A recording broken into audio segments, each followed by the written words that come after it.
I know that members of this committee frequently frame these complicated issues in the form of a simple question. Was there a quid pro quo?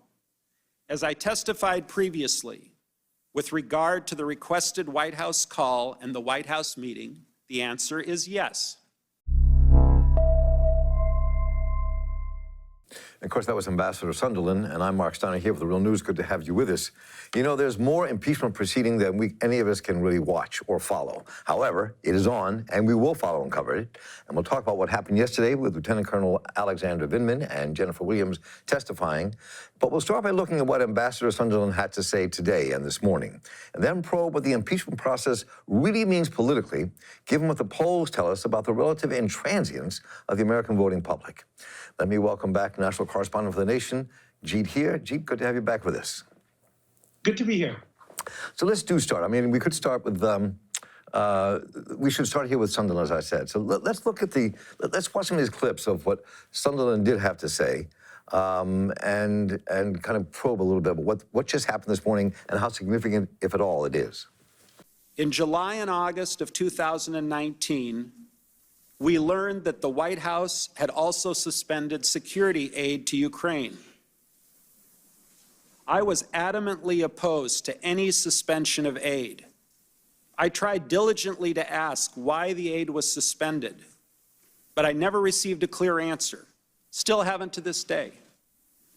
In the absence of any credible explanation for the suspension of aid, I later came to believe that the resumption of security aid would not occur until there was a public statement from Ukraine committing to the investigations of the 2016 elections and Burisma, as Mr. Giuliani had demanded.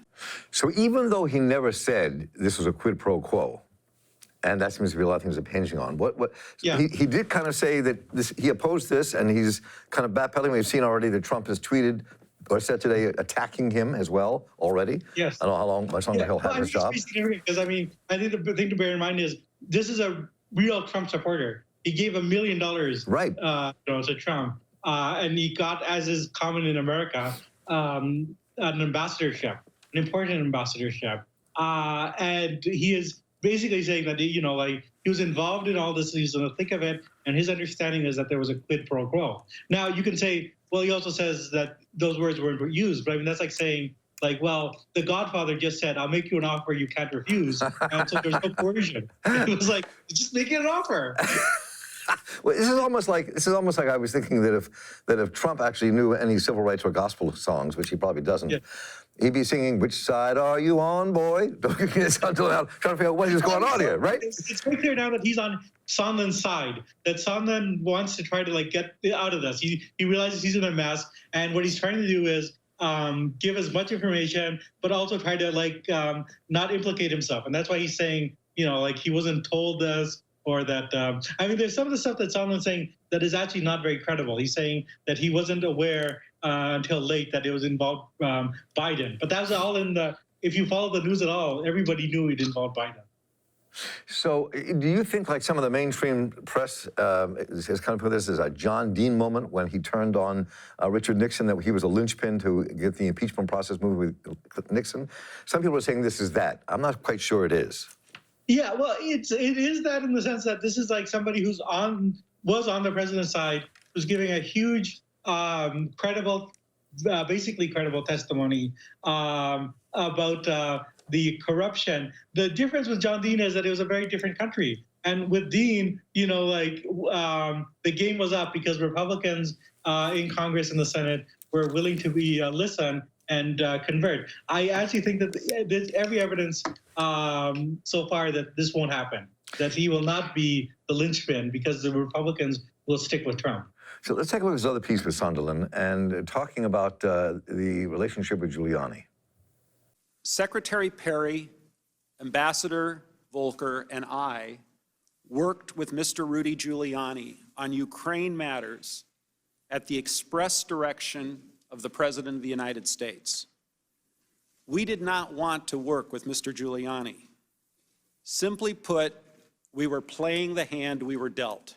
If we refused to work with Mr. Giuliani, we would lose a very important opportunity to cement relations between the United States and Ukraine. So we followed the president's orders.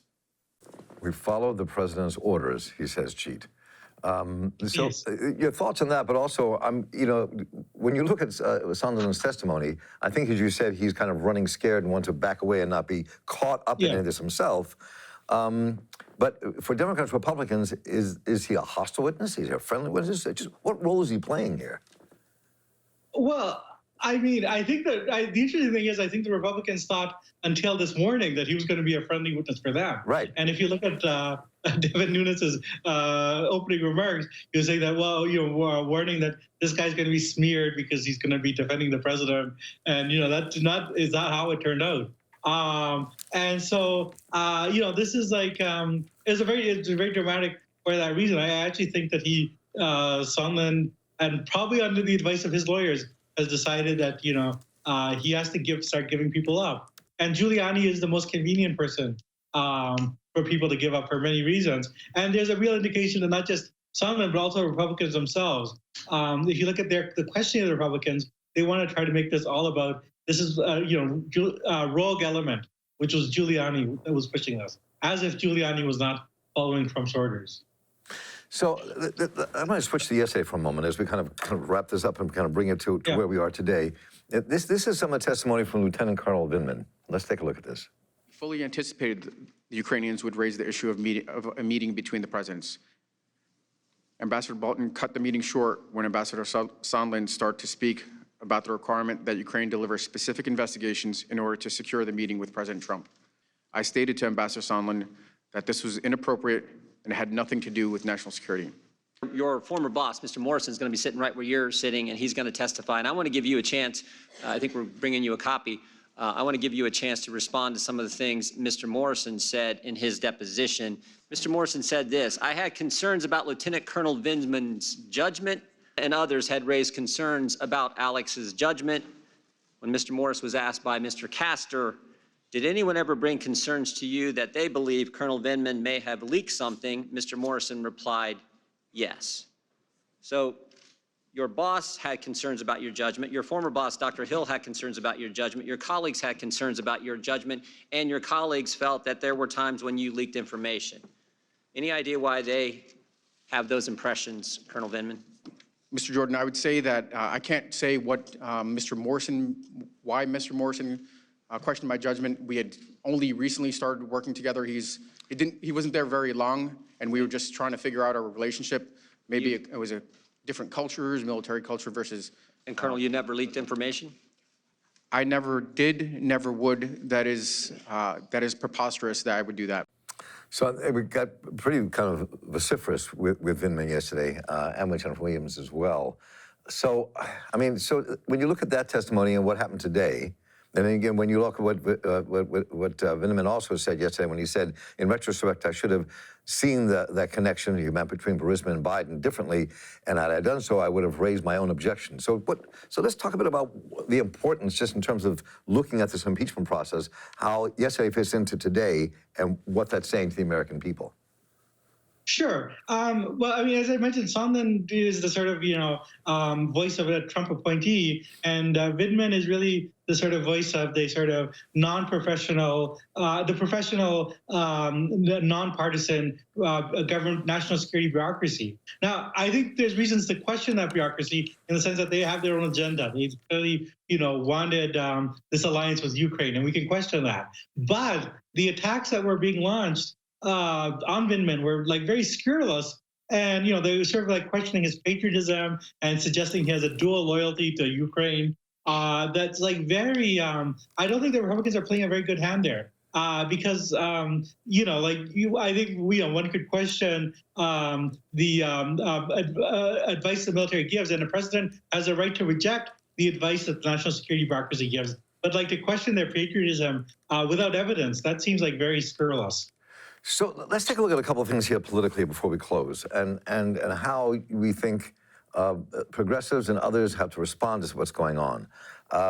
We've seen, we'll have a clip here in just a minute, of people kind of pushing the anti-Russian angle, and we have to support Ukraine in their struggle with Russia. We'll look at that. So when you look at this in a moment, I mean, think about how progressives proceed without falling to the hands of militarists and others who want to wage this campaign against Russia and to support widening our military influence internationally.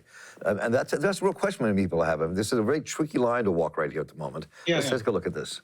In 2014, Russia invaded the United States ally, Ukraine, to reverse that nation's embrace of the West and to fulfill Vladimir Putin's desire to rebuild a Russian empire.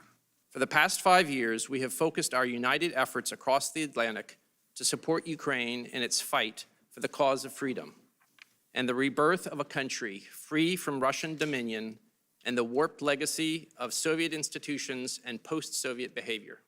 A Europe truly whole, free, and at peace, our strategic aim for the entirety of my Foreign Service career, is not possible without a Ukraine whole, free, and at peace. So let's wrestle with this for a moment. I think that and I want to wrestle with this because part of what's fueling this is the military establishment and the diplomatic establishment and certain parts of the folks who are behind the Democratic Party as well, really in a quandary about how to deal with Trump and a quandary about what they're doing to their established order, how they work things out internationally and nationally. So how do you respond to that? Because you can fall into it going, yes, yes, yes, go get him. Or you can start saying, well, let's have some nuance here and talk about why this impeachment here is so important or not, and not fall into this trap. I think we have to focus on what is it that Trump did wrong. What Trump did wrong is not that he disregarded the national security establishment. I mean, like, Obama did the same thing. They had wanted him to send military aid to Ukraine in 2014, 2015. And he said no, he would send humanitarian aid, but not military aid. And nobody would want to impeach Obama for that. The president has a right to do that. But Trump's actions were not based on, like, some sort of strategy. They're based on a desire to smear a political rival. And a president has a right to make foreign policy, but a president does not have the right to use his office and the power of the presidency to smear a rival. It's an abuse of power. So I think it's very important for the left to, like, not just to really emphasize the point that the criminality of Trump is the abuse of office, and that it's not a matter of Ukraine policy. You can completely reject the mainstream Ukraine policy that the establishment is pushing and still think that Trump should be impeached. So, but let's see, what does this politically mean? As we kind of conclude this, what does all this mean politically? If you look at this latest Maris NPR poll that came out that they had on Morning Edition, I think it was this morning and yesterday as well, and it shows a very divided America, where people are already taking these hard positions. If you look at that poll, you can see that overall, only 30% of the people say that they would even change their minds. Maybe they might change their minds. Democrats is only 25, Republicans only 24, Independents is 39. And the divide is very deep here, as you can see. Yeah. So politically, when you are confronting the most blatantly white nationalist regime ever in the history of the United States, in the modern history of the United States, I should say. Yeah. So politically, what does this mean for us? I mean, why are we getting so sucked into the impeachment we're forgetting what it means to organize about the future of America? Yeah, well, I mean, I think that is the danger of impeachment. The danger is that we let the impeachment belong to the establishment. And I actually think that this is a real argument for, like, left organizations to try to take over the impeachment themselves, to, like, try to, like, use it to make it this issue about Trump's criminality, because he's a white nationalist, but it's also a white nationalist criminal. I mean, it's true that most people are on partisan lines, but there is a segment of the population, like about 20 to 30%, that's kind of convertible. And the more important thing is that people who hate Trump are the majority, and you have to mobilize those people, and you have to use the weapons that you have on hand. And I think in this case, it's a very legitimate weapon that, this guy's a criminal. And to emphasize his criminality is a good wedge to, like, get into everything else that's wrong with him.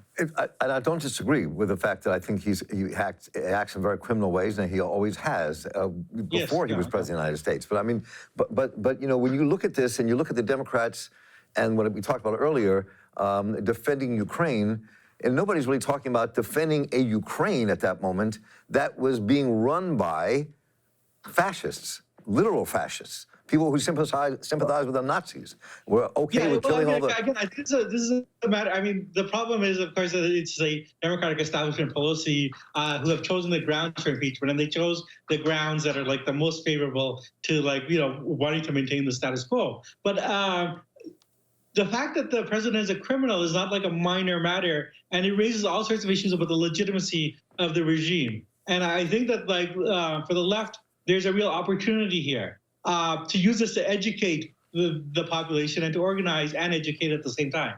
To say that, you know, like, this is the attack that Trump was making was really an attack on American democracy. I mean, one could, like, be completely indifferent or to Ukraine and want a different Ukraine policy and still think that what Trump was doing was to try and undermine American democracy. And that goes to the heart of that issue of white nationalism that you talked about. I mean, Trump represents a minority movement in America.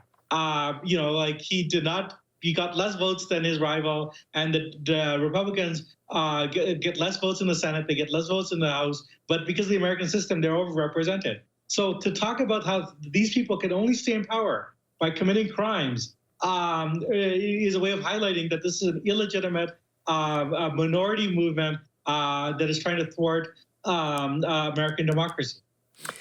Well, Jeet, Heer, it's always a pleasure to talk with you. I appreciate your perspective always, and we look forward to many more conversations around this and other things. Thank you so much for your time today.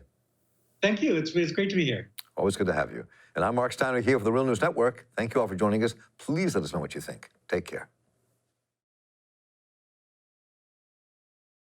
Thanks a lot for watching. Appreciate it. But do us one more solemn favor. Hit the subscribe button below. You know you want to. Stay up on the videos.